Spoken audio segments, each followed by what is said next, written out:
Throwdown Nation. As a great man once said, it's Monday night, and you know what that means.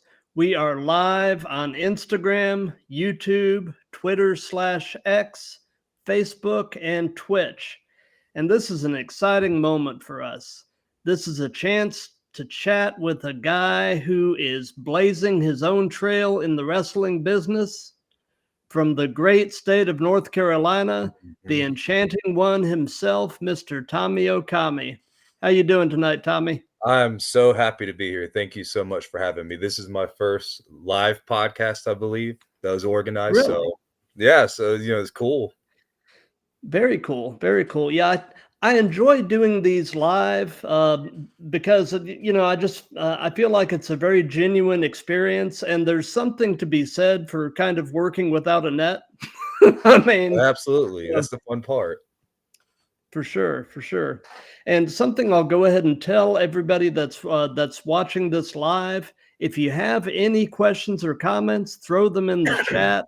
And at the end, over the course of this, and especially at the end, we'll do sort of a viewer Q&A, and any questions and comments will be read and answered. So we'll go ahead and get started with the first and most obvious question, Tommy, and that is, how long have you been wrestling, sir? Coming up March of next year, that will complete my second year. So almost two. We'll just say a year and 9 months, but there's a whole year of training before that. But as far as me going out on my own and taking bookings, a year and 9 months. Gotcha. So who actually trained you? I was trained out of the Firestar Pro Wrestling Academy, headed by, of course, LeBron Cozone.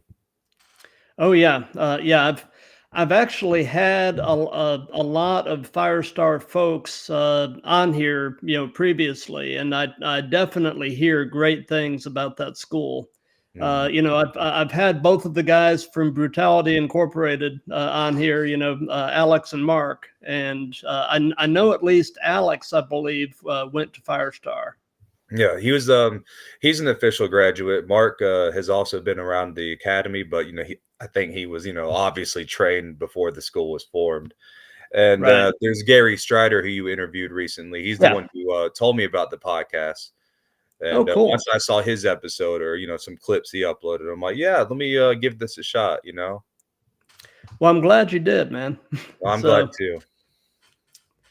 So, in the early stages of your training, what would you say was the most challenging part? What was the hardest or most challenging thing to kind of get your mind and your body around? So for me, it was going from being an athlete, like a combat athlete, to a performer. The striking and whatnot, the grappling, because I did a couple years of collegiate and amateur wrestling from high school to college. Took some martial arts stuff. So often a lot of the stuff that you see in like MMA, you don't, exaggerate. You don't show what you're about to do.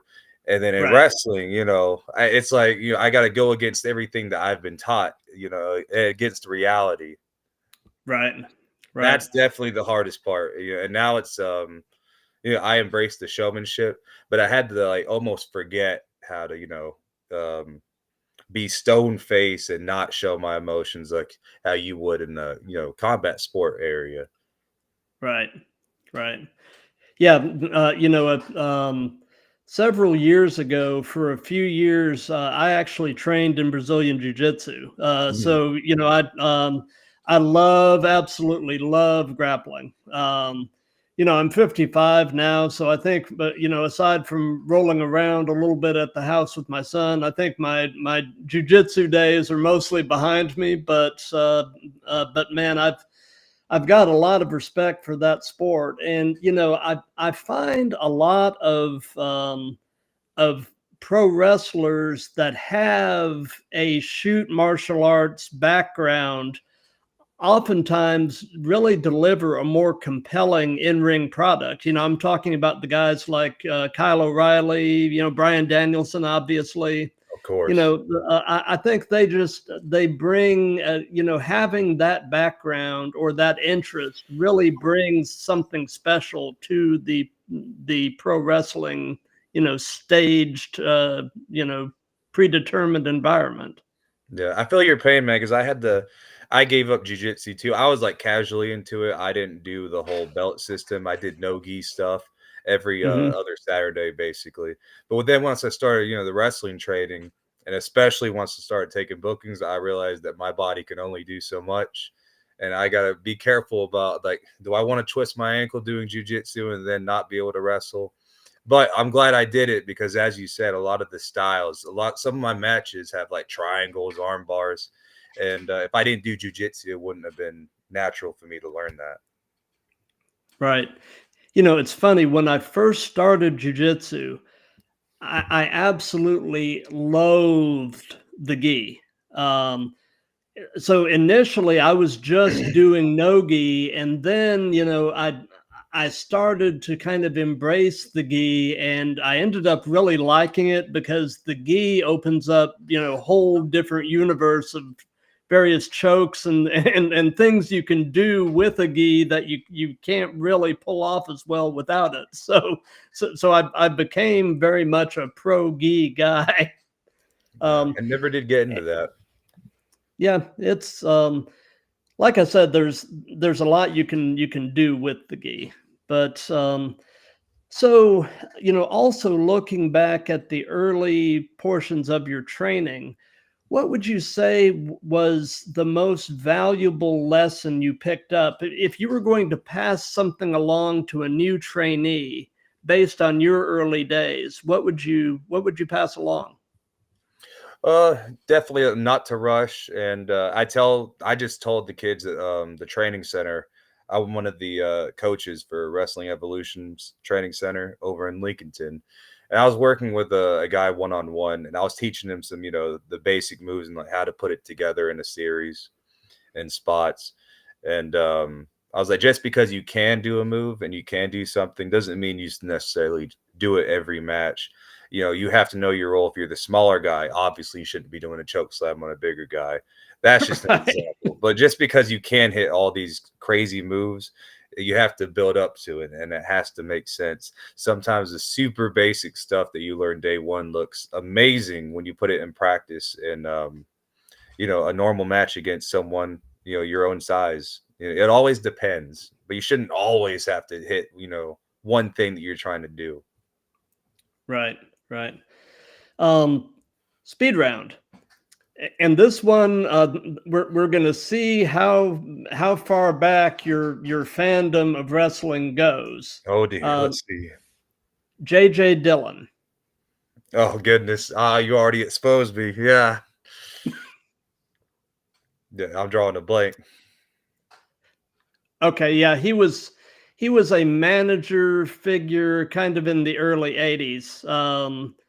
So we'll move on to another name then. Spike Dudley. Oh, okay, good. Thank God. Spike Dudley.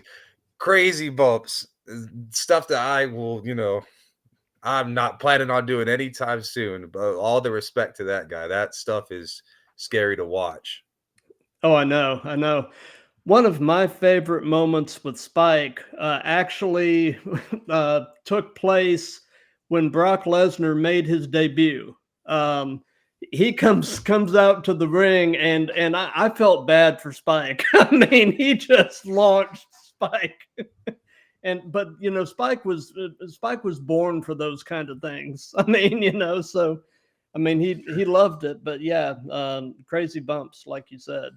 I mean, even though he's part of, that clip where he gets the triple power bomb and he's slammed, even though they're going to be focusing on Brock Lesnar on those lists, he's forever going to be in like that clip. Like he's the guy, and he's always going to have Oh his yeah. face right there.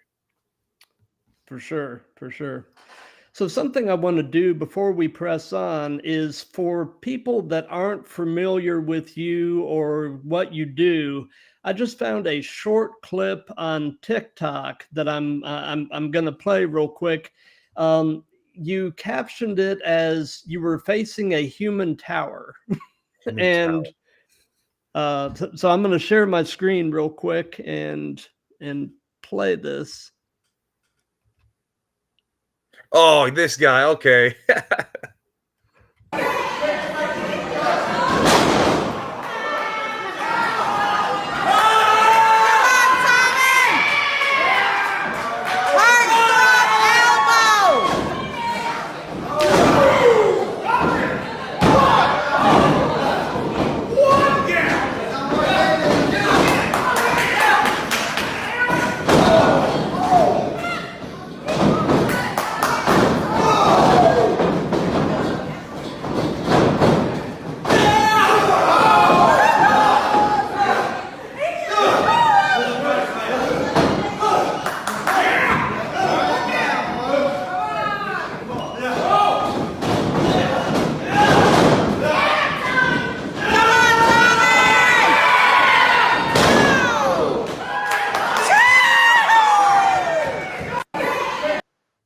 Okay, I remember this now. Yeah, that was one of my first matches after I graduated. So yeah, that was way back. You went in the archives. Yeah, I happened upon it and just thought it had some decent in ring stuff, and he was a big fella. Oh, that's I mean, tier. Yeah, TYR. I haven't seen him in a while. He's still wrestling out in the Appalachian Championship Wrestling, a couple local areas. But I haven't seen him in a while. I'd love to do like a rematch because he beat me in that. You know, despite how good I may have looked in that clip, he eventually got that choke slam on me. gotcha. So I'm presuming that you've probably been a fan of this stuff the majority of your life. Is that pretty accurate? Oh, definitely. If I had to give you like a number specifically, an age, probably 8. But like it's always been part of my memories, I guess. Either hanging out with my Well, granddad and all that. well, what would you say is your earliest wrestling related memory? Oh goodness. Yeah, that's the reason I say 8. I'm sure I was exposed to it before that, but I specifically remember that at 8 years old, like after school, and when you just need to escape from life, that's what everyone looks at wrestling for. It was it was WWE ECW actually. That was like the first ever thing I saw. It was Tommy Dreamer and Christian Cage. Oh And yeah. just watching the two guys go at it, and I know a lot of people might harp on WWE ECW, but that was my exposure to it. Right. So I think the guys I saw, come on, it's hard to, you can't talk bad about those guys. Those are two of the goats. Exactly. And the thing about Christian Cage is, he's essentially probably 1 or 2 years younger than I am. I'm 55, and he's doing some of the best work of his career right now. I mean, so guys like that are really inspiring, particularly to older folks like me. I mean, seeing these guys that are not much younger than I am still out there really working at a high level is just so cool. Hey, it affects even Um, me because I'm 27, and I thought, yeah, I wish I'd started, a lot younger. I see people like Jackson Drake and Jay Malachi who started at 13, but everyone has their own past in this business, and I just, I had to get my college and all that done. But seeing them of succeed course. at that high level at that age, I'm like, there's no, time limit. It's all depends on how you take care of your body. Exactly. So, was there a particular point in your life, something in particular, where you knew you looked at the TV and you were like, I think I could do this? Was there a particular point? Uh, I mean, I've always wanted to give it a try. But I like promised my mom and all that I'd focus on school, and so I never really considered it until I was about to finish college, and I put all my collegiate wrestling to the side and just focused on what am I going to do after college. I got to find a new outlet, a new dream, and I'm like, you know what? I've been wanting to do this for a long time. Let's try it. And then the COVID stuff happened, and I had to Yeah. wait. then as soon as the lockdowns and all that went away, I'd saved some money from my day job at the time, and I just took a leap of faith, moved to Greensboro with a buddy, and went to Firestar, and here we are. That is awesome. You know, and again, it's another case of, you know, as Cody and them did, you bet on yourself. And you know, and it seems to be paying off, man. And that, and I couldn't be happier for I you. hope so, man. I appreciate it. So, I guess outside of wrestling, what are some of your other hobbies and interests? Oh man, I've had to give up some particular hobbies, as I said, jujitsu. I remember it was the one training session after I'm probably like a month into professional wrestling training by then, and I'm doing jujitsu. I hear there's a academy down where I live at the time, and I'm like, yeah, I can't do this. My body hurt. I need to save myself for wrestling. But I still get on my rollerblades now and then. I've made it part of my character sometimes. People say, "Hey, when are you gonna bust out the rollerblades for another promo?" I'm like, I don't know. We'll see. It's a little cold outside. But I'm taking professional wrestling so serious now that I'm learning to protect my body. Ezekiel Jackson had said, and he was on some marriage show, and his wife loved to go outdoors and horseback riding and all that stuff. And that was a point of contention for them because he saved his body. Whenever he's not wrestling, he rested. And I'm like, he's taking the business serious, and his body is his resource. That's something I take serious. So I try to find some hobbies that, keep me risk free of injuring myself. Like, I'll just play a video game and stay in. I'm not, I can't risk myself no more. No more rock climbing. Gotcha. I was just looking over at the Instagram chat, and Dante Khalifa says hello. Oh, I love Dante. He's my that's my dude. That's my favorite guy. Oh, I Well, made a lot very of people cool. mad by saying that. He is dope. Dante is one of the nicest people I've ever met. And let's see, we've got some other folks here. Missy Long just commented, the enchanting one. I love Missy Long. And Eric Black I think that's a said you're gi. badass. Who is that? Looking at the little icon. Is that a gi?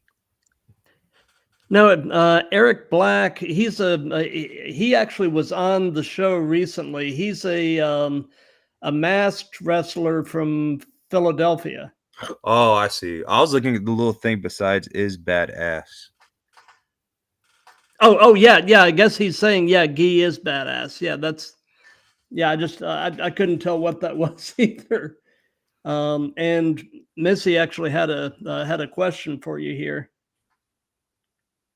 What is some advice that Tommy would give younger Tommy in his pursuit of his wrestling career? Oh man, now I don't regret my. I think everyone has their own path. So what I'm doing now works out for me. But I really wish I had started sooner. But that would have probably meant sacrificing some other things, like maybe not going to college and starting wrestling. Maybe it would make me a better wrestler now at this point in time. But education is so important that it's with you forever. You can't put that aside. I'll have that no matter what. And God forbid I hurt my knee or I get hurt and I can't do this for whatever reason. I now have some backup stuff, and if need be, I'll be taken care of. Absolutely. So, kind of piggybacking on off of the hobbies and interests, what are you watching or listening to right now? Oh Anything interesting? I've told you before we started, and The Walking Dead was my number one, but the show's ended. There's a couple spin-offs. I've been slacking on those. But yeah, I mean I barely have time to watch anything new. This is embarrassing, but I'm like a Trailer Park Boys fan. I shouldn't be telling people this. See, I'm so What's the I word? have Like, actually, I've actually yeah. never watched that show. Is it good? It's I see it all the time, and I just so the way I look at it is I'm not gonna say they're not gonna win an Emmy, obviously, well, but no, I mean, at the end of a long day, I need something that I could turn my brain off to and just laugh and watch. And like with wrestling and my work and everything that I do, I feel like I can't sit and watch a show that's gonna force me to, think. So, right? just I think it's called like a comfort show. Yeah, yeah, kind of like a big slice of mental meatloaf. Yes, like something that will entertain me, but I'm not gonna get stressed watching, which is a shame because I love my dramas. I love Breaking Bad and The Walking Dead, but sometimes I don't want to be stressed after I got home from wrestling or work. Right, right. So, I know currently, North Carolina is home. Are you from North Carolina or are you from elsewhere? I'm from North Carolina. I'm still living in my hometown, Hickory, North Carolina, Okay, but I went to school in Greensboro. gotcha, gotcha. So, what is your favorite thing about Hickory? Oh gosh, I've been here so long, but see, I didn't start driving until like maybe a little bit into my like early 20s, so I didn't really go out as much as I should. So I'm really a homebody. I don't go out to bars and stuff. I'm like the worst person to ask about the nightlife in Hickory, but I don't know. I don't want to be boring and say Planet Fitness is my favorite part of Planet, Hickory. But literally, my life here when I'm at home is I go to work and then I go to Planet Fitness to work out, and then I'll go, to wherever I can to train. But I will say this, it's a very safe place, depending on where you at, to raise your family. And it's not in the middle of nowhere, but it's not like a big city. So I think it's a really good middle ground for a lot of people. Charlotte and Greensboro is an hour away. So if you know anyone who has kids and stuff and wants a nice place to stay, Hickory's not too bad. Gotcha. Speed round. Chris Sabin. Chris Sabin. He's oh yeah, I know him. Yeah, I haven't gotten to meet any of them. The Motor City, right? Yeah. Yeah. But I really like what they did with them when they got into WWE. Really like put the straps on them right away, even if it was a short run. Hmm. I feel like that's a really good nod at the the indie scene, and it shows a really good work relationship with how the wrestling industry is going right now. For It says, sure. For you sure. work hard and you make it, even if it's a little late, you can still succeed. And like to me, it was a message. It's like we see y'all. We're always looking. Yep. Yep.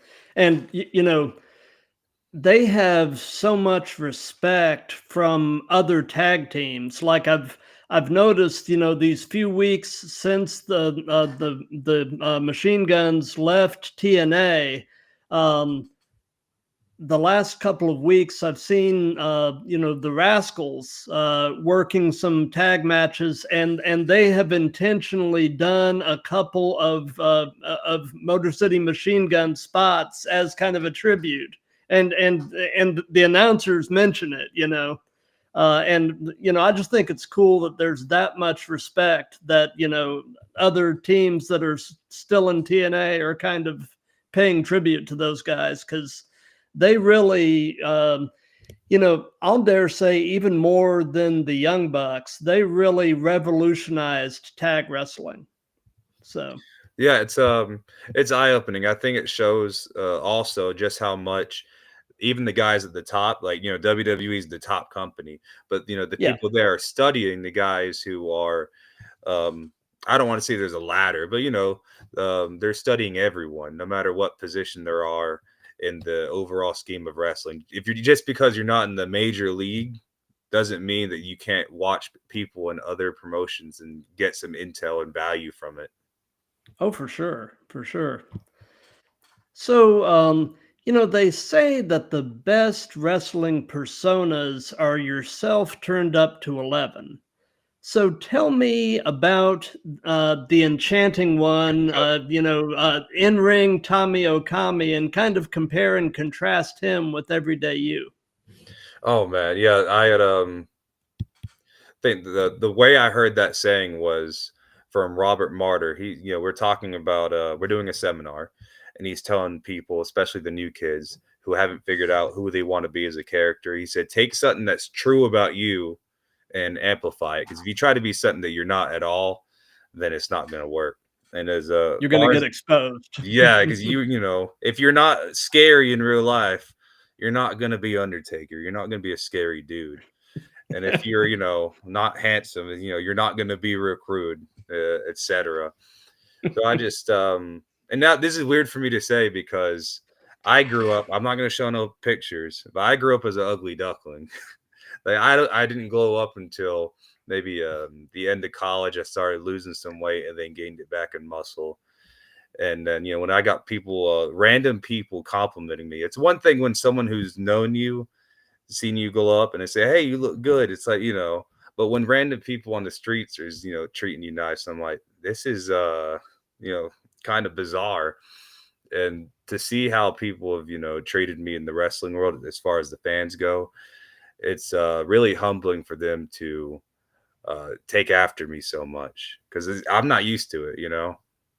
And the enchanting, I don't know, I just try to be nice to everyone, heart, all that Disney print stuff. I don't think I'm the most attractive guy in the world, but if they want to, say woo when I come out and dance to my theme song, then that's cool. I'm happy. Oh, for sure, for sure. So tell us about your very first match. What was it like? How did it go? What were your thoughts going into it? Your thoughts coming out of it? All of that. Tell us the story of numero uno. So we're talking about I'm not talking about training matches. You're talking about like first ever in front of a Yeah, crowd proper. first match in front of people. Okay. I had a couple I think the first two or three were battle royals, or so everyone starts out doing that. But the first time I got to have a proper, me versus another person in front of a lot of people, it was me versus Joey Gibson at one of the Firestar shows. I haven't graduated yet, but part of the program is you have to have a match in front of people as part of the Right. curriculum. So he was a graduate at the time. Oh, he still is, but he was a graduate leading an undergraduate, and we go out there, and it was just fun. Like Joey was so cool. He was going, he won the match, but he made sure to that I was able to get my stuff in and look like a star. And I haven't seen him in a while. I think he may have stepped away from wrestling for a bit for health reasons, but he was the nicest guy. I had no problem at all with him in the match, the creative process. And of course there was a couple spots and stuff that could have went better. uh Both of us were rookies despite him being a graduate. He had graduated the class before me, so really it was two new guys in that ring, duking it out. I think it was a good match. There was maybe one or two blunders, but we never stopped the match to the point where the fans were like, "Uh-oh." I really enjoyed it, and if he comes back, I really hope I get to run it with him again because seasoned Okami versus him would be a really good match. Yeah, absolutely. They were you were just talking about how you were a rookie and he essentially was too. It's funny. Back many years ago, I used to work as a paramedic, and so I finished paramedic school and went out on the truck, and within like the first month and a half, suddenly they were putting like paramedic students with me, and I'm sitting here thinking, I barely know what I'm doing. I'm supposed to pass along nuggets of wisdom to a paramedic student. I didn't feel ready, but Yeah, looking um, from his but I point of view, mean, he must have felt the same way. He was sometimes I felt like he was more nervous than I was, but we got through it. It was really fun. oh yeah, And absolutely. I really hope he comes back because we're two, especially Joey. He's a tall, good-looking man. Like me and him against each other would be a real treat for all the fans. For sure, for sure. And he sounds like a good guy too. Oh yeah, So I've never had a bad experience with him. He was a super nice guy. I think he works at was it summer camp or some kind of Christian camp for children. So that automatically, well, that's he's cool. a good noodle in Yeah, my book on paper. But person to person in training, I wish I had more time with him, to be honest. for sure. Speed round. Charlotte Flair. Oh man, the so as a worker, a person of the craft, obviously she might be the greatest women's wrestler of all time. Now the fan part of me, I remember I was this is before I started working. I was in college and we all had a kickback and we were watching the WrestleMania where she beat Asuka. I was not happy. The match itself, spectacular, amazing. I'm not going to say anything bad about Charlotte Flair. That's the goat's daughter, and she's going Right. to be. And when she retires, she'll end up being the goat of women's wrestling. But that match, that moment, I'm Asuka's my number one favorite wrestler, by the way. I think Hmm. I picked up my chair and like threw it across the room. But that shows how well she does her job. Oh, for sure, for sure. And with you being in North Carolina, you definitely can't say anything bad about the Flares. Oh yeah, I mean, or you'll get run out on a rail. absolutely not. But as a fan of Asuka and to see her undefeated streak, I felt it. Like they did their job by making me feel the anger. Yeah. You know, really, um, since that early run, I feel like Asuka has been so underrated. I mean, I feel like there's so much more they could be doing with her. But hopefully that'll come again at some point. But I mean, she's had an amazing career as it is. But I just feel like there is so much more they could be doing with her. Yeah, for whatever reason, um, I don't know. Obviously, they've given her a lot, and to say that she's been undervalued or not given as much, I don't think that's necessarily true because otherwise people wouldn't be calling her, the goat and stuff. True, You know, true. but as a personal, I love to see her win another championship and get more TV time. And when she comes back, I think she's injured right now, right? But when she I does, think so. I Yeah. would I love her to get into a main title picture. Absolutely. But I think a lot of the people who maybe feel a type of way that she had lost to some younger stars, like look at Rhea Ripley. I got no problem with her, losing Mm-mm. to her. But yeah, I saw NXT, the black and gold, Asuka. So to see her start, of Yeah. course, the first impression, I'm gonna be like, it's really hard for me to forget that, as time goes on. Right. And she's not old at all, by any No, means. no. I'm sure she'll be wrestling for the next 5 years at least. So hopefully we'll see some, maybe a resurgence of the Empress. Hopefully, yeah. So we've heard about the first match. Now tell us about your favorite match that you've been a part of. Mm. My favorite one, I keep going back to last year. It was December. So yeah, exactly a year ago. I've had some really good matches this year too, but none of it has compared as far as a spectacle. That was me versus DeAndre Jackson. You may know him as Chandra Lynch. That match was, and it's crazy. As far as a wrestling match, we didn't do too much in terms of like moves and whatnot, but we didn't have to. He's a really big guy. I'm a big guy too. It felt like old school. We had a hot start, and the fans were. I was the secondary, or I was the legacy champion for Wrestling Evolution at the time, defending champion. I'm making my entrance with the championship, and he nails me from behind, immediately booed, and starts throwing me into the guardrails. We're throwing, chairs at each other. The match hasn't officially started yet.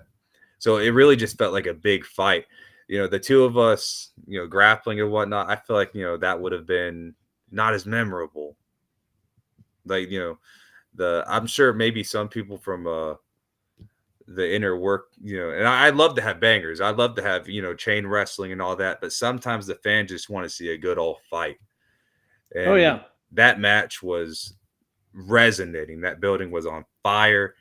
And I remember, you know, it was just stuck with me forever. No matter what match I have in the future, I could be wrestling in front of thousands of people. I'm not going to forget that night in Denver with Evolution. And I'm surprised he hasn't come back since. He's working in Texas a lot. Maybe he's just busy. But if you ever get a chance to interview him, definitely ask him about his time there. That for me, that match was the best I've had so far as an entertainer. Now, if you ask me about as far as like the in-ring technical side, there's been a lot this year, and take a look on Facebook. By the end of the month, I'll release a top 10 of this year. I need some time to figure out how to rank them because I got to fight some really good people this year, and to choose one above someone else is going to be really hard. Oh, Missy Long just commented that was an epic match. Thank you. I agree. Definitely looking forward to seeing your top 10. That'll be fun. Yeah, if we have a second episode, maybe we can discuss those. But as far as my all-time favorite, I got to go back to the end of last year against DeAndre Jackson. Well, at the very end of this, when we go off the air, I've got something I want to bounce off of you. So remind me when we're done. Absolutely. So, what is the longest you have ever driven to get to a match? Oh, See, I almost no, I count it. I do count it as a match. I had went to Wilmington for a very last minute show. My show in Vail, like 30 minutes, 40 minutes from Hickory, had gotten canceled. And this was not too long after DeAndre Jackson match, and I'm always ready to wrestle. But after that, I was like fired up. I'm like, I do not want to take time off. I do not want to take a Saturday to myself. There's a show going on. I want to be part of it. And all the shows that I already worked for were filled up as far as spots in the show. And I didn't want to do like a nothing thing. So I went all the way to Wilmington to UWA. It's been a while. I haven't been back since, but yeah, I just took a last minute. I was willing to drive the 4 hours. Me and my family went, and we treated it as like a vacation. We got the hotel room, and the match was just, a little cherry on top. But yeah, 4 hours, Wilmington. As far as like something that I was already planning to go to in the first place, fully advertised, probably Southern Pines, 2.5 hours. I've done alternative combat wrestling. They actually were one of the first people I worked with outside of Firestar, and I may be going back soon. Who knows? Because I'm more comfortable with the drives now. I hated it at first, and now I've grown to like find it endearing. I don't enjoy driving that far, but it's part of the gig. Sure. Atlantic Coast Wrestling in Ellerby, both 2.5 hours. But I'm trying to get in Georgia. I'm trying to get in Virginia, so I'm gonna have to get used to it. Absolutely. It's like you said, it's part of the gig. So, what is your biggest in-ring pet peeve?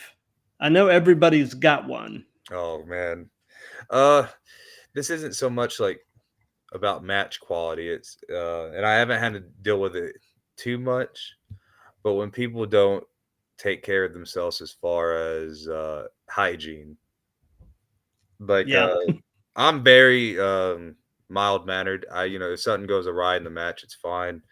We're professionals. We'll pick it up. But if you smell bad and you put me in a headlock, I'll be furious. I'm like, we're not chaining this much. I'm not getting my face in that area. We got to figure something out. We're just going to have to hit each other because I'm not getting close. And I tell the trainees too, and I understand people, they come from their 9 to 5s straight to wrestling sometimes. And, if you work in like a warehouse, I understand, the scent can follow. But, you got to make an attempt. You got to respect your opponent always. Yeah, I've told this story before, but back in my days, training jujitsu, there was always the one guy that wouldn't wash his gi. And Not it's doing that. like, no. Now, I'm very big on like I like to smell good. Like if I even if my clothes have been in Well, my bag for a bit, you're the enchanting one. You should of smell course, good. yeah. But even my personal life, like in personal life and professional, I like to smell good. I want to look good. And if I feel like that my clothes have been in my bag for a little long, if I have like 3 or 4 shows on the weekend, I had a similar story happen with one of my matches a month or two ago. It was my third or fourth show of the weekend. And I said, "Hey, dude, can you here's my shirt. I'm walking out in the ring with it. Am I good?" And he said I was good, but I'm like, I always double check out of respect because I don't want to smell bad for my opponent because I wouldn't want him to smell bad for me Right. because that's going to affect the match. Tommy Okami, sponsored by Febreze. Exactly. Always have some. I always have deodorant on hand because you know there's always someone at the shows who forgets their deodorant, and I have one on hand. And you know maybe they are gonna remember that if there's a spot open on a show sometime. Ooh, the enchanting one did that for me. There you go. There you go. And little things like that mean a lot to people, and it can end up, coming back to you. So it's Karma's real, never a you know. bad thing. Yeah, for sure, for sure. So I know that there's two basic ways of preparing for a match. You can either work it out with your opponent in the back, or you can call it in the ring, or you can kind of do a little bit of both. Do you have a preference? Uh, if I have a match that's only if I have a shorter match, then you know it's okay to walk and talk a little bit and figure it out. But once we get into we have to entertain the crowd for a good 10 to 15. I'm a big guy on falsies. Like yeah, I believe that especially if you want to get like really get impressed and you want to get to that next level, you can't just follow the simple formula. It's fine, you know, for simple matches, but like main events, championship matches, when you're putting those high stake stuff and you have to really bring something different, you know, you have to get those cool things in sometimes. My last match with Dre the Goat just happened Saturday, and it was really awesome. We have, you know, the structure of it, of course, but then we get to the ending where, you know, he hits me with something big, I hit him with something big. I'm about to finish him, you know, he gets out and he's about to jump off of the top rope and do a frog splash on me. And so I scurry off into the opposite turnbuckle. And then, you know, when he told me about this in the back, I'm like, dude, there's no way. This is crazy. He jumps from, and not, you know, he does it coast to coast, but not like Shane McMahon from corner one to corner two. He goes from corner one all the way to corner three. And I'm like, Wow. good luck doing that on the fly, you know? Good luck doing that without talking about it. Because if I had Right. seen that, if he had done it without telling me, I don't know if I would have, you know, sat there. I'm like, no way. But then he hit it. I'm like, that was the craziest thing ever. I had to, you know, hide my expression of amazement during. But, you know, Oh, if we for hadn't sure. talked about that before, there's no way we could have done really cool things like that. But as far as people wanting to call it in the ring and be purists, I guess you'd call, uh, Hmm. you know, there's nothing wrong with it. But for me, I feel like you want those high level highlights, you have to talk about it. You have to have a plan. For sure. And shout out to Dre the Goat. He was one of my early guests on here, and man, he is a lot of fun. Him and his buddy Florida Man. I don't know if you've encountered Florida Man, but he's a trip. Yeah, that was the first I met Dre casually. I don't like to bother people too much when we're in the back and they're, you know, they're doing their matches. But obviously, when I'm working with him last weekend, I got to know him a little bit.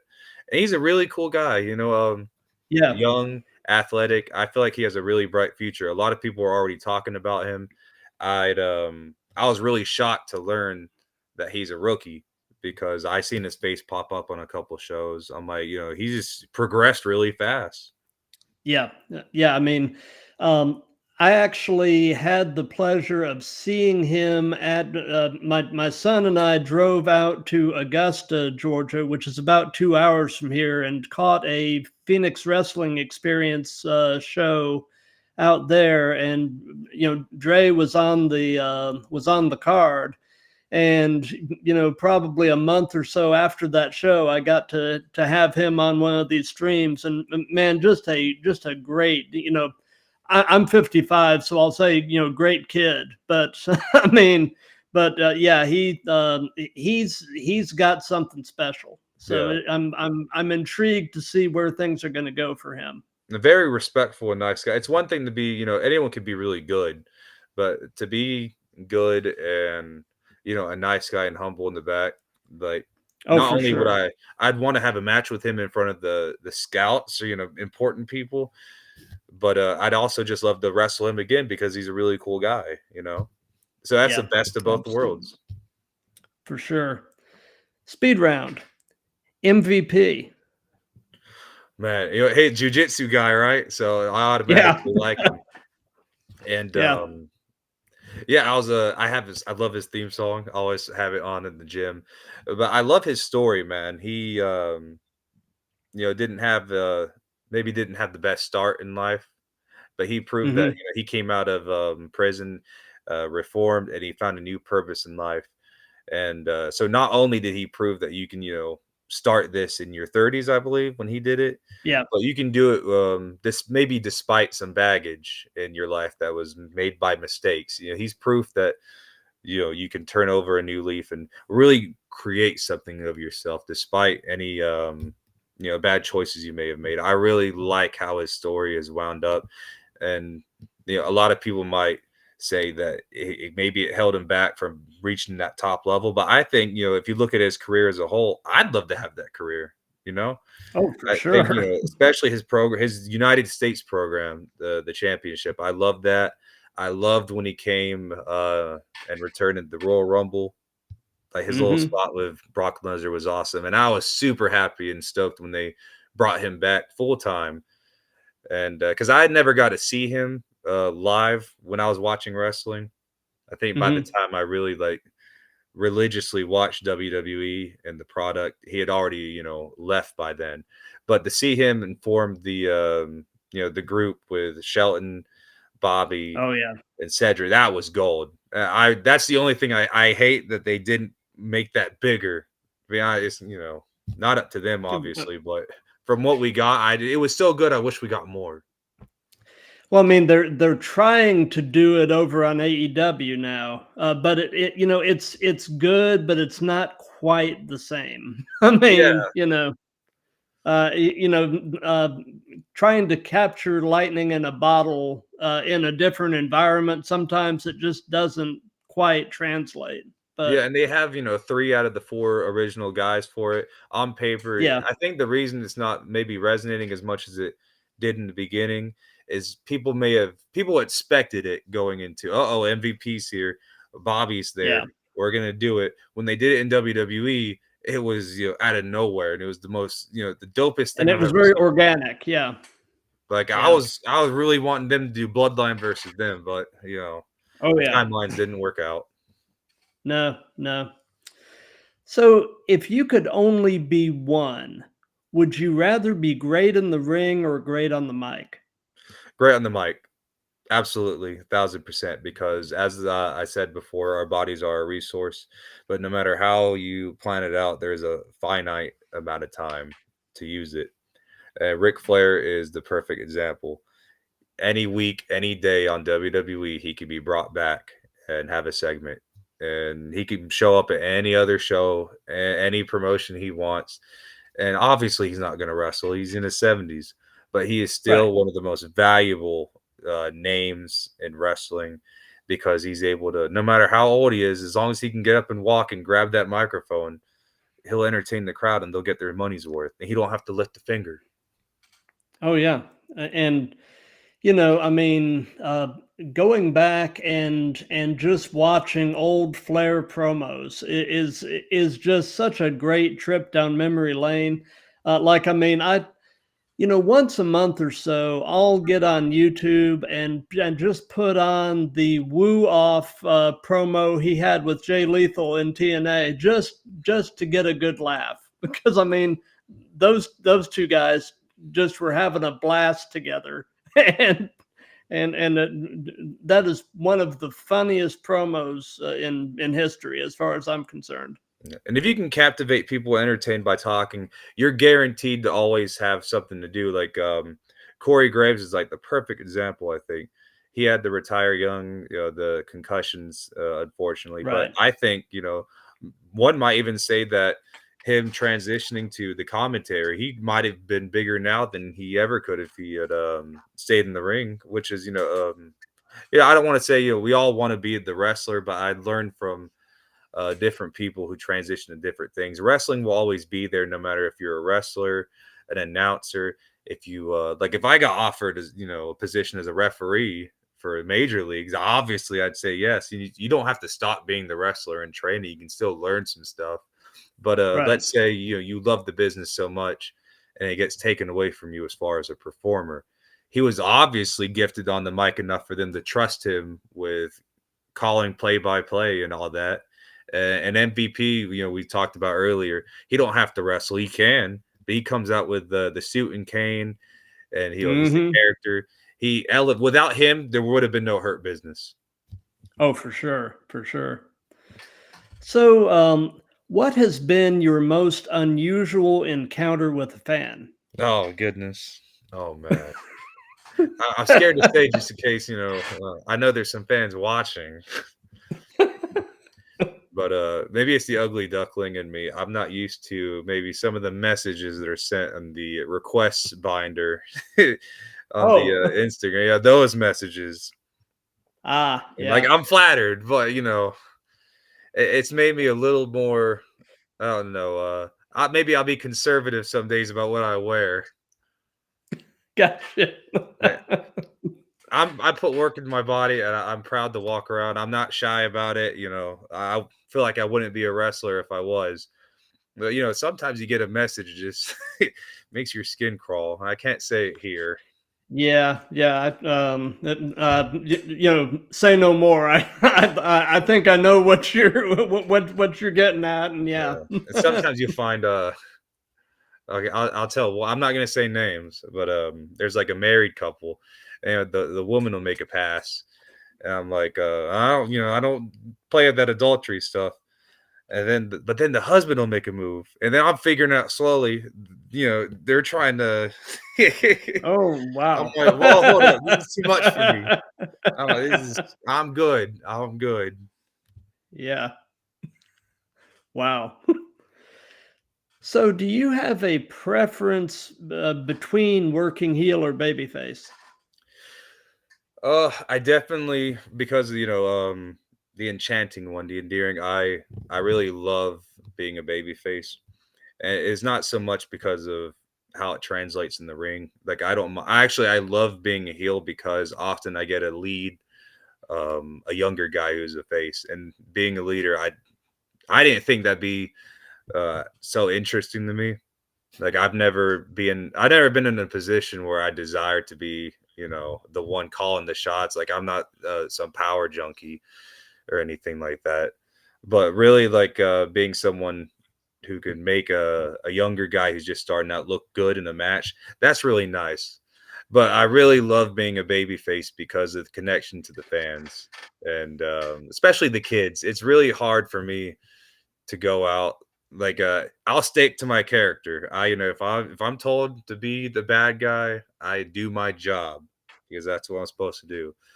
But as soon Right. as I see a kid about to cry because I got in his or her face in the barricade, I back off. I'm like, nope, Yeah. nah, Yeah. I'm not getting paid enough. Yeah. No And way. that there's certain lines that just morally you just don't cross, and making a kid cry because there's better ways to heal it up than to to do that. You can leave the making kids cry to like the MJFs of the world. I Yeah, mean, that's because not for me. I can't. My heart's too fragile. There's I'll tell a story. So at Insurgents, one of the nice promotions I work for in North Carolina, at in Eden, North Carolina. I'm wrestling Luke Hampton, and Luke is also a promoter for BWA. I love Luke, and his daughter Reagan is the nicest little girl ever. But she's at that age where, you know, she might not necessarily know that what's going on is, you know. Yeah. So, you know, when I got to beat up her daddy in front of her, you know, I don't feel good. I hate Yeah. it. But we got to tell, it's Yeah. our responsibility to tell the story. And if they're feeling it, then I did my job. But I'm not going home proud about it. Right. Right. But, you know, ultimately, love you or hate you, they'll never forget you. And, you know, and if that's the case, like you said, you're doing your job.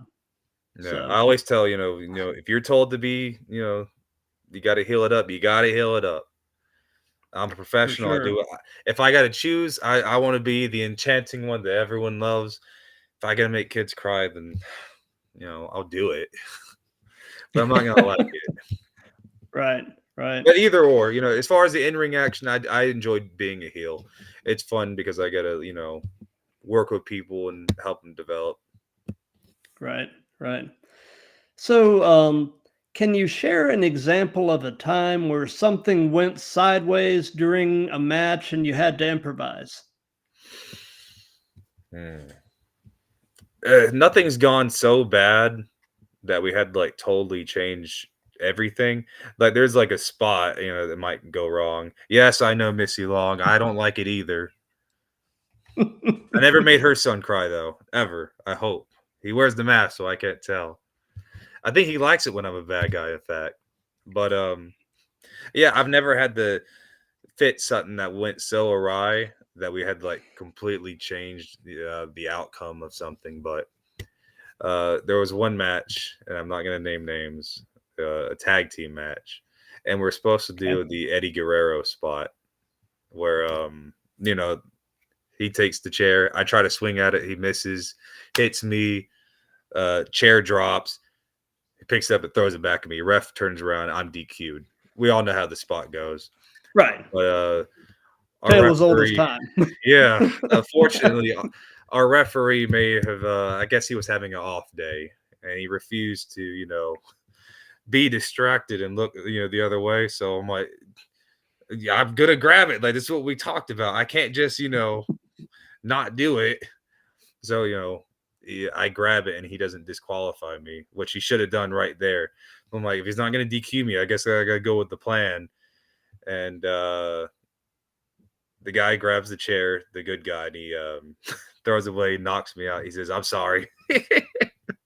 I'm not gonna say who it was because, you know, it wasn't my fault. I just had to react to what was given to me. Right. Right. But the referee was not having a good time in the back afterwards. Yeah.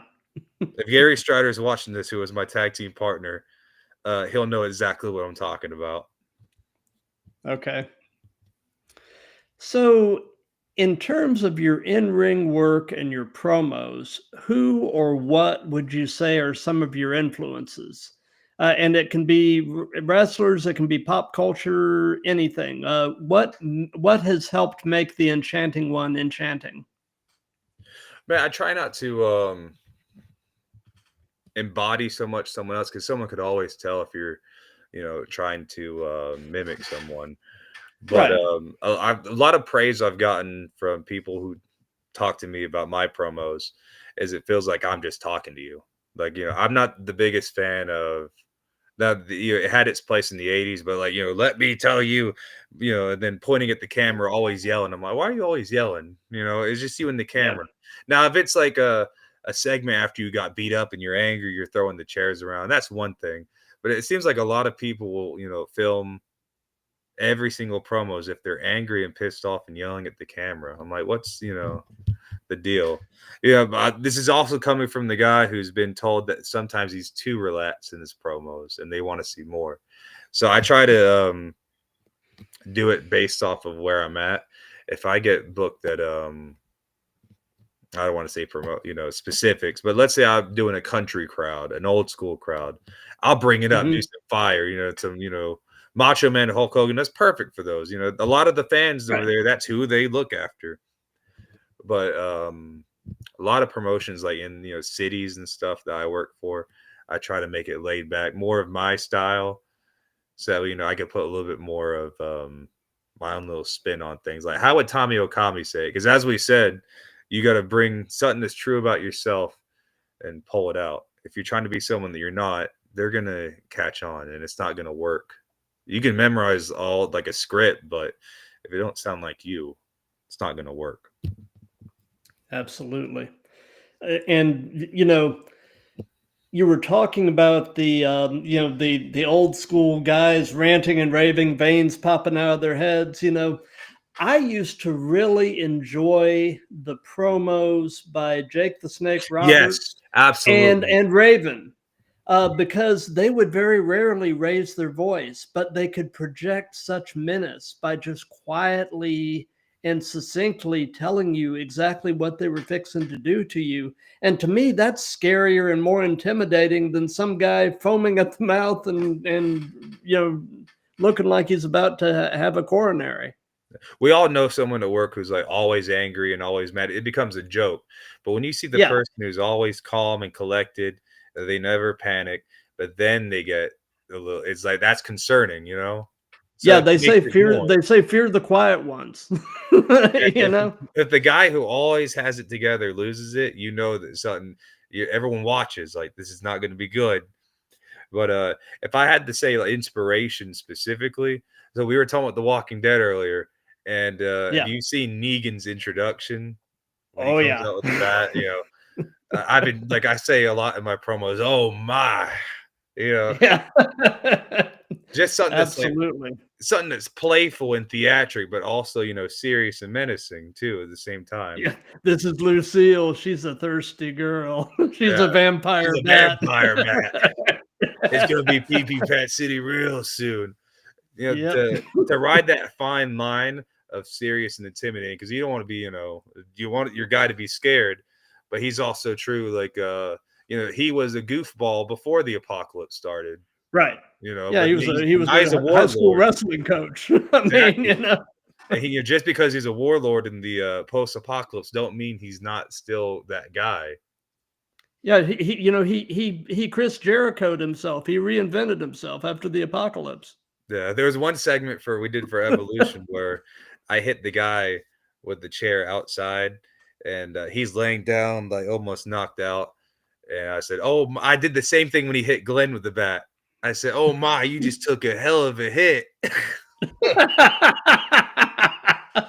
He's a perfect villain. I'm like, you know what? If I gotta be the bad guy, I might as well watch the most hated villains. Oh, for sure, for sure. And I heard that when Jeffrey Dean Morgan got that part, for about a month, he slept with Lucille like right next to his bed. They shipped Lucille out to him, and he basically slept with the bat next to him.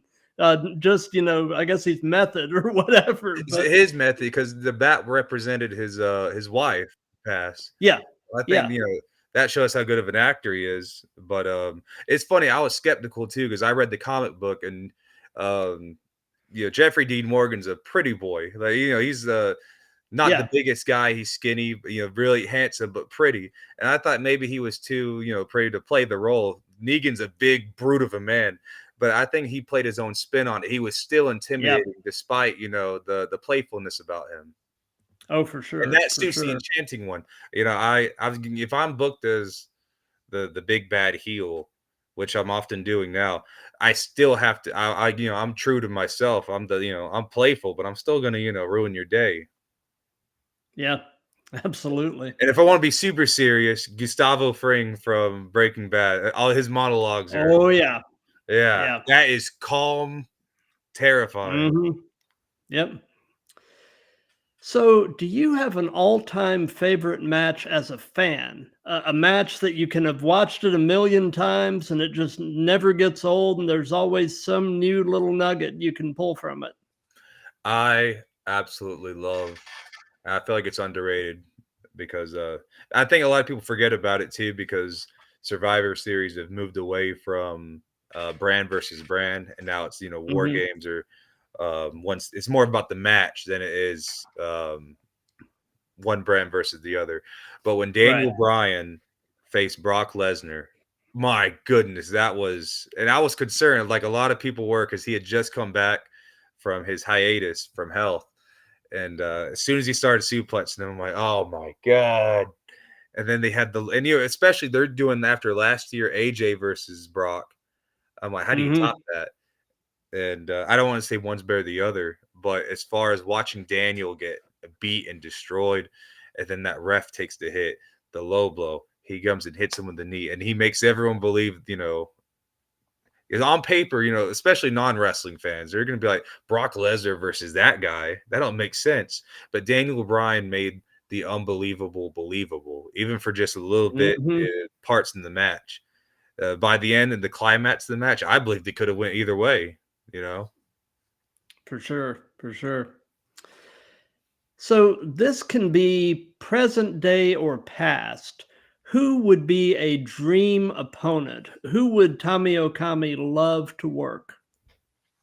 Oh man, as far as present, because I want to be, I don't want to say anyone who's somewhere that I can't, I'm not at right now. Like I can't say WWE guy because they can't wrestle right now. I'm not gonna be able to request them for a Right. promotion I'm at here. But my realistic answer, I would love to go with Mustafa Ali. Like absolutely, Mhm. I think I feel like he was the one guy they should have went more with, especially Oh, for sure. despite how the Retribution storyline went, the beginning of it was, it was hot. Yeah. Oh, yeah. And Uh, I was excited because I've always been a fan of his. I'm like, they're finally pulling the trigger. Yeah, I mean, that's the thing. That guy is amazing in the ring, and he's got such a great mind for the business and such a creative soul to him that I feel like if one of these companies would just really take the chance and fully give him his bit, so to speak, using the horse metaphor, just give him something and let him run with it. I think you would have magic. Yeah, I don't know why they never did because every time he was teased, I was really like hooked. They had the thing with Samoa Hmm. Joe, I was hooked. The thing with Retribution, I was hooked. Um, him and Cedric, Cedric's cool too when he won the cruiserweight. But I would have been just as happy if Mustafa had won. I felt like there were so Oh, many for times that sure. they could have like really got behind him. I felt like there was so much. I wish I could see a what if. Hmm. But as far as oh yeah, a worker, absolutely the stuff he can do. I feel like me and him, I would love to have that match. Now, as far as all time, give Hmm. me a couple months to do a cut so I can get the six pack and all that. Let me go against Rick Rude. That would be awesome. Actually, that would be really good. I don't even know if we'd ever lock up. We might just pose for the who can get the most attention. Yep. Just pose and gyrate at each other, and there you go. He was so good at all that stuff that people forget how good he was in the ring, like as the technician. Oh, yeah. Like him and Savage were probably and for their time maybe the best. But he was so good at they're Absolutely. both so good at the character stuff that you don't even pay attention as a fan to like all the technical stuff that's going on. Like everything's Hmm. perfect. Right. Right. So, what is your favorite move? What is something you just really enjoy doing? And then on the flip side, is there a move that you won't do or would at least rather not do? And that can be either giving or receiving. Uh, I absolutely love the tilt-a-whirl backbreaker, especially when I get to do Hmm. it on someone bigger. I love working with people who are like Tier, the guy you saw in the clip earlier, people who I Hmm. could, actually do the thing. Now, I'm not gonna always do it because, I believe in protecting someone's size, but if we build Right. up to it and like, if, I assume he knows how to take it, I would love to give Tier like a big tilt-a-whirl and the legs go around the entire world. I love playing around with that. I love the spear because you can counter it into so many things. I remember Roman got his spear countered into the pedigree by Seth Rollins when they Hmm. had wrestled Money in the Bank when he came back. I thought that was cool. Spear into the RKO. I love either in my matches, especially as the match goes longer. I love countering the spear or getting countered when I do a spear or like getting speared in midair. It's such an easy move to be creative with. A lot of moves you have to be in a very specific position, but the spear, you can catch it with a super kick. You can catch him into a Orton slam. You can do so many different things. And I feel like it's something that can be countered into a billion different ways. It leads to more match possibilities. For As sure. far as not taking a move, uh I'll be honest, I hate giving the power driver. I do not like Hmm. if you're taking it, I'm like, okay, I'm just there, Like I Yeah. just, put trust in you, I'm just gonna fall. If you're giving it, you got someone's life in your hands, and you have Right. to make the decision to fall. If you're the one taking it, you're just there. Yeah. Yeah. I Like, mean, any of those neck centric type moves, yeah. it's just always a little scary. Like, a move that always gives me the shivers, and you don't see it much anymore, which is probably a good thing. But the vertebreaker, Oh, yeah, um, yeah. yeah, that just always looks like a disaster waiting to happen. Yeah. So If I really, I wouldn't take it from anyone, but yeah, I've taken it twice already, in like a show format. Of course, I've learned it in training. I feel like everyone should learn as many moves as they could, both oh, giving for and sure. taking. Historically, the power driver is there, so everyone should know it. I don't necessarily think everyone should do it in their matches, but it's a good thing to know all these moves. I've taken it Yeah. twice from Chris Vallow and Caitlin Marie, and it was the safest thing ever for me. But if I was asked by my opponent, hey, I want you to hit me with it, I'm like, you know, if you say Yeah. so. Yeah. Yep. Yep. Yep. You Moonsaults. know, I don't, I'm a big guy. That's, I'm gonna try to learn it this year. I might, bust it out, but we're gonna have to use some mattresses for a bit to figure that one out. you know, um, sort of going back to dream opponents, somebody that just based on what I've seen of you in the ring, somebody that I think you could probably have a good match with. Are you familiar with a guy on TNA called Jake something? Jake something. He's called something. Yeah, Jake something. Is his ring name is Jake something. No, I haven't seen him yet. You should look him up on YouTube. I think the two of you could have some good matches. So check him out. Yeah, especially I've been trying to get better looking at the TNA product specifically because the working relationship with NXT and them. I'm like, it's Right. definitely the time to be, looking at as much as we can of it. Absolutely. So definitely check out Jake something. Um, so you haven't been doing this that long, but I'll ask this anyway, and that is what hurts right now. Uh Lower back, but that's not so much because of wrestling. I mean, it doesn't help, I'm sure, but my warehouse job, man. Yeah. Especially it's the holidays right now, so they're behind on. I don't know if you're familiar with warehouse work, but I'm the guy who picks up all the heavy boxes and stuff. Ah. And I'm not old. When I started doing it, I was 21, and I feel this is the best in shape I've ever been in my life. But when I was first doing the job at 21, I was not wrestling at the time. In fact, during the Hmm. COVID thing, I wasn't doing anything but go to the gym for a bit and then pick up the boxes. That's easy.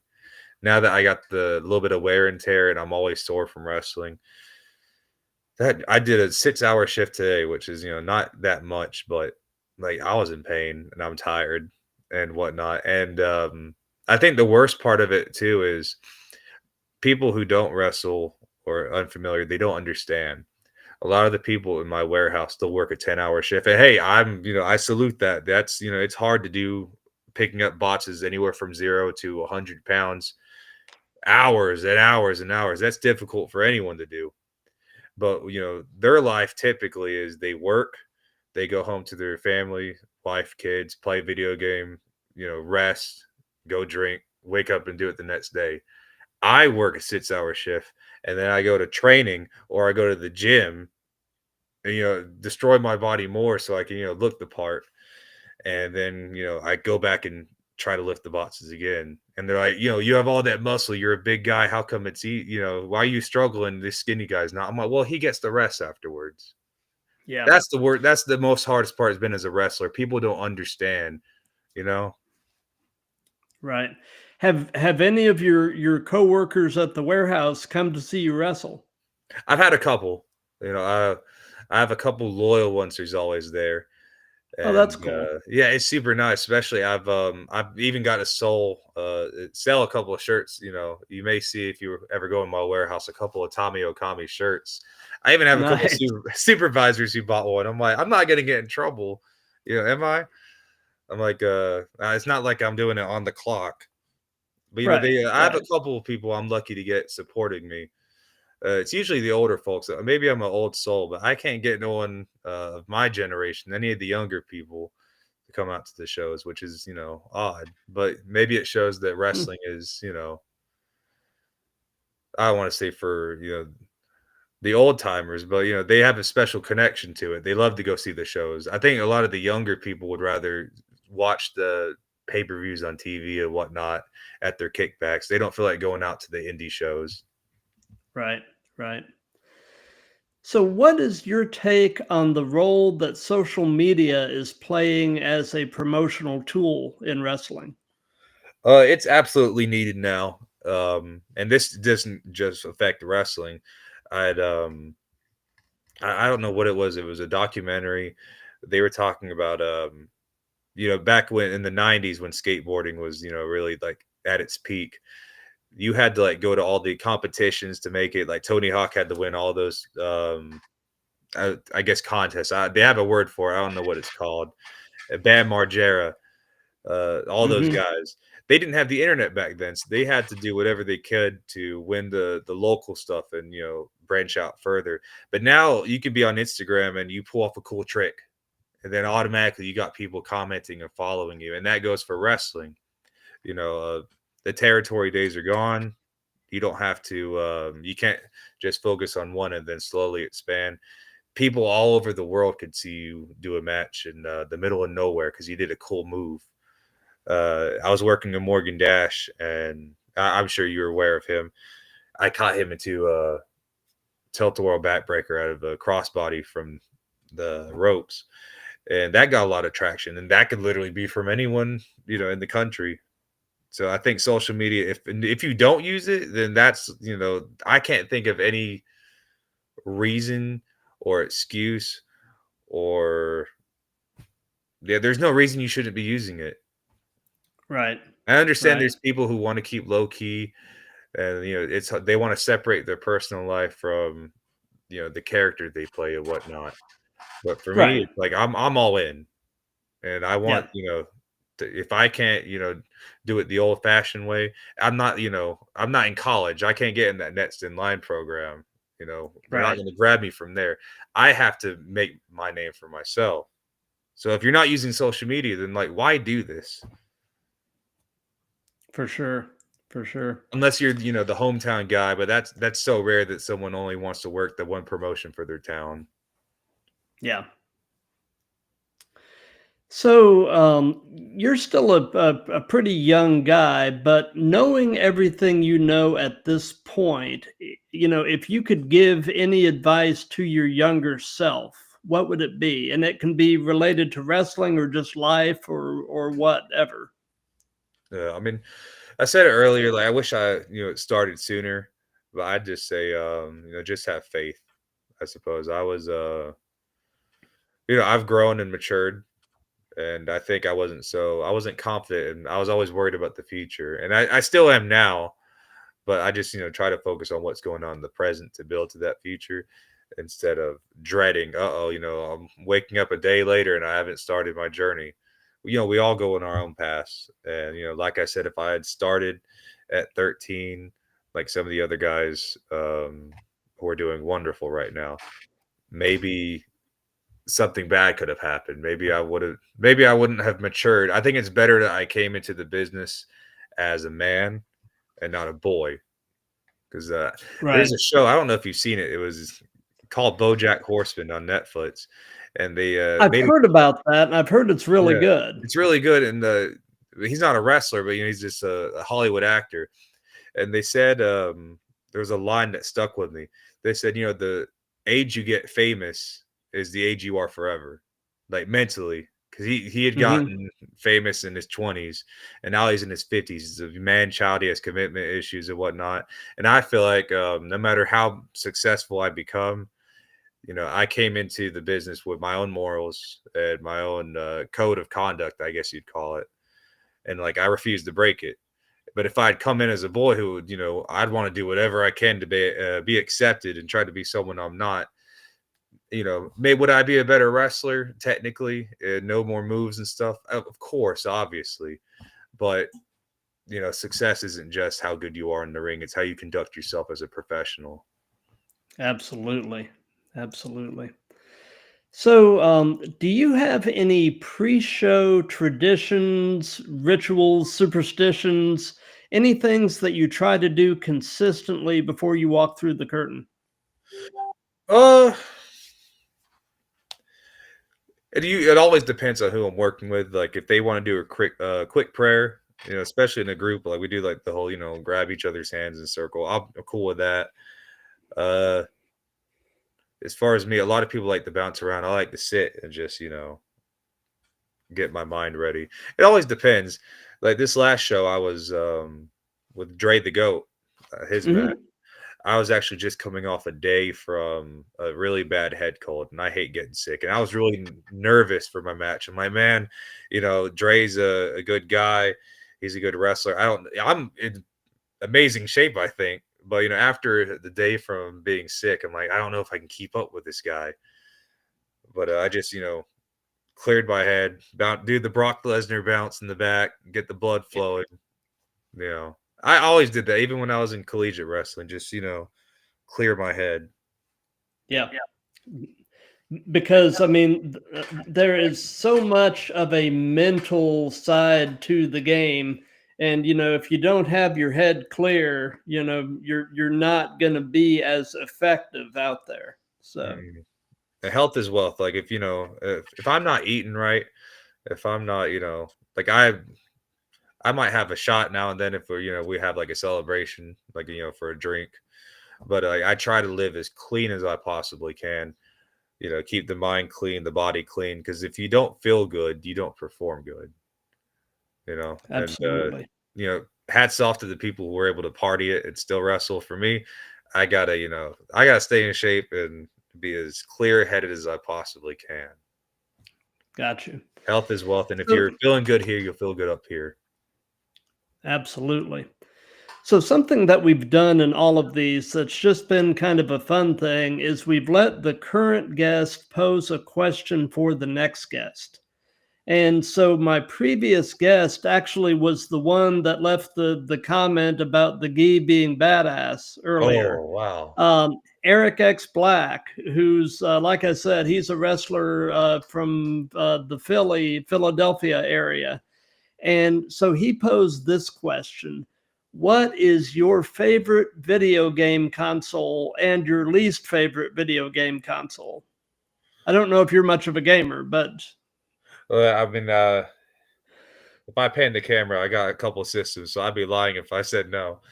But now he did. Did he know this question was to me? it wasn't particular to you, Okay. so he just posed it. So, For me, my favorite is the N64. A lot of mhm. it's sentimental value. It doesn't really have anything to do with the games that are on it per se. But that was the console, me and my brother would play. And you got some good games on there. You got the 4 plug-in controllers, and it's just something that, it's Nintendo. You get a family together and play it. Uh, Least favorite. I don't know. Oh, okay, the handhelds because it's not because the games that are on it or the quality. You know, obviously the console is going to be better, but for me, someone as active as me, I always end up breaking them. I put it in my bag and I'm running around. I never take the Switch specifically. That I'm Hmm. not going to show, but I'm pointing. You know, it's made to go on the go. No, I don't take it outside. I'm not dropping that thing. You know, I'm too Yeah. clumsy. You know, it's funny. In the ring, I feel like focused and I'm in, but outside the ring, I'm bumping into stuff. I'm dropping my stuff. I replace my phone every 6 months because I crack it. Portable handhelds are not for me. Gotcha. Gotcha. Well, since this is part of a series, do you have a question that you would like to pose to the next guest? And I can go ahead and tell you the next guest tomorrow night at 8 o'clock. I've got a wrestler from California, the Enterprise, Robin Shaw. Um, and like I said, the question doesn't have to be particular to him, but if there's just an interesting question that you'd like to pose, Oh, I'd love to hear it. well, I can't make a question particular to him because I have not been lucky enough to wrestle on that side of the country, so I haven't had the Right. pleasure of meeting him. But I guess I'd say, what are you currently doing right now to make yourself a better performer? What is the number one, thing on the priority list? You know, whether it be training, whether it be developing your character, learning moves. What's the one thing that you are doing right now that is making you better the next day? That is a really good question. How would you answer that? Uh, Triple H said it in a video where he, even when he wasn't full time wrestler, but this is before he Hmm. retired. He'd make semi appearances. He'd always stay ready. Like you don't get out of shape and then I got a match coming up in 3 months. Let me get back in shape. He always. This is when he did his fitness DVD. He had one with himself, and then the other one with Stephanie. She was Hmm. for the women. He's for the men, obviously. He had said his secret was, he always stays ready, even if he's going to do more of that CEO and with the suit stuff. You never know if there's a big time match. Batista's coming up. John Cena versus Triple H one more time. He always kept his body ready for in case Saudi Arabia. There's another show and they want to see him versus someone else one more time. You always be ready for an opportunity. And so I try to, I don't go on like food binges. I try not to. I always want to stay ready because it would really suck if I had a super massive cheat day and I got a big belly from all the, sushi's my number one. It would be a shame if I had a big belly full of sushi and I get a phone call, hey, this show is coming up. I'm like, I can't do it because I'm a vomit, Yeah. Yeah, the show's coming up, and Mustafa Ali has specifically requested you. I would cry. I'd lose it.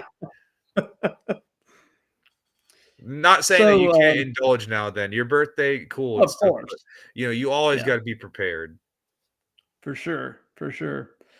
So, with it being that time of the year, what are your top three Christmas movies? Elf is number one, without a doubt. Absolutely 1,000% Elf. I've memorized almost all the lines. Right behind Great Talladega movie. Nights. That's the one where I know everything. Uh, Jesus, I feel like I watched that one so much. I don't know what's number two and three. Uh, There's always Die Hard. yeah, I was about to say that. I'm like, there's always that argument. Is it a Christmas movie? Is it not? It is absolutely a Christmas movie. I just saw. I watched with my family the Bad Moms Christmas one. Oh yeah, Yeah, I thought that was really cool. I thought that was a really good one. Yeah, I'm trying to go based off of recent. I don't have like a aside from Elf, there's not a movie that I watch every Christmas, to get in the right. spirit. Uh, I'll choose one that I haven't watched, but I wanted to see. You might have heard of it. There's the handsome Asian guy, Golding, Henry Golding. He plays a dude because they made a whole movie based off of that song. Last Christmas, I gave you my heart, and he Oh ends yeah. up, dying, and his heart. I'm spoiling it for everyone. His heart goes to the girl from Game of Thrones. who ends up being the heart recipient. So I think she envisions him as a ghost, and they fall in love.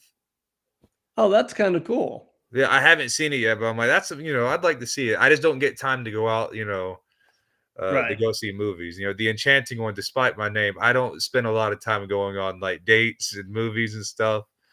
You know, Maybe it'll be Yeah. on streaming, and I'll give it a try for the season. Yeah. But Absolutely. Elf is number one, absolutely. Oh, for sure. So, do you have any upcoming shows or anything at all that you'd like to give some hype to? For the Do I have any more shows this year? I have See No Evil this Saturday. I'm defending my North American Championship in a 8-man gauntlet match. And the Oh, odds are wow. stacked against me. We'll see what happens. Friday I got Explosive Pro Wrestling in Boiling Springs, South Carolina. And I think that might be it for 2024 season. I might have Explosive the next week, but we'll see. As far as something next year, Wrestling Evolution, of course, is going to be Wrestling Evolution 1, the first show of the year. And I feel like it's going to be something really special, especially after the last show. The way we do things, it's going to feel like the new season to like a show. Everything got Mhm. wrapped up, and it's taken care of the last show. This next show is, the start of something hot, I think. And everyone who shows up to the show is definitely going to be, getting their money's worth and enjoying the stories we tell. Wrestling Evolution, that's the place to be. The storylines, it's not just, you can go to any show and see the in-ring action and bangers, but Evolution, you get a little bit of everything. Absolutely. So, as far as what we've got going on here, like I said, tomorrow night at a slightly later start time, 8 p.m. Eastern time, I've got episode 63 of the Throwdown with the Enterprise Robin Shaw, who is based in California. And then for the remainder of December, the Throwdown is going on hiatus for the holidays, but we'll be coming back the week of January 6th. And man, we've got some really big, really exciting plans for 2025. And big stuff's coming. So definitely be watching our socials. And, Tommy, I want to thank you for your time. This has been an amazing conversation. I Oh, thank really had a good time with you. Me too. And, and you've, I was mentioning earlier about Dre the Goat having something special. You've got something special as well, and believe in that and cling to that, and that's going to take you places. Thank you so much. I appreciate it. I always told I had a conversation with my mom, when I was like in the first year, and I still do sometimes. I said, no matter what happens as far as like where I go in success, where wrestling takes me, and I know it's an impossible thing because you're not always going to get along with everyone, but I want to be the Right. guy who you can say whatever you want about my in-ring ability, me as a performer. Once I'm outside that curtain, feel free. You can criticize whatever, but I want to be the guy that you can't say anything about my person. Like Yeah. I want to stick true to myself. And even if that means doing the right thing might hold me back from an opportunity, it's going to suck. But like I said, karma's real. And if you treat people right, they'll Hmm. remember it. If you treat people wrong, they'll definitely remember it. I just want to, do the wrestling journey with as much integrity as I can. I don't want to see no dark side of the ring episode about Tommy Okami. Yeah. Unless I'm I don't blame interviewing. you. Yeah. But, for those of you that have been watching this live, thank you. For those of you that'll be seeing this on replays and excerpts here and there, thank you for that. If you like what we've got going here, definitely continue to spread the word. We've done 63 of these, but man, I feel like we're just getting started. And like I said, I'm excited about 2025. Big things are ahead. And so, like I said, we'll be back tomorrow night at 8 p.m. Eastern. Until then, everybody have a great night. Love each other. Be good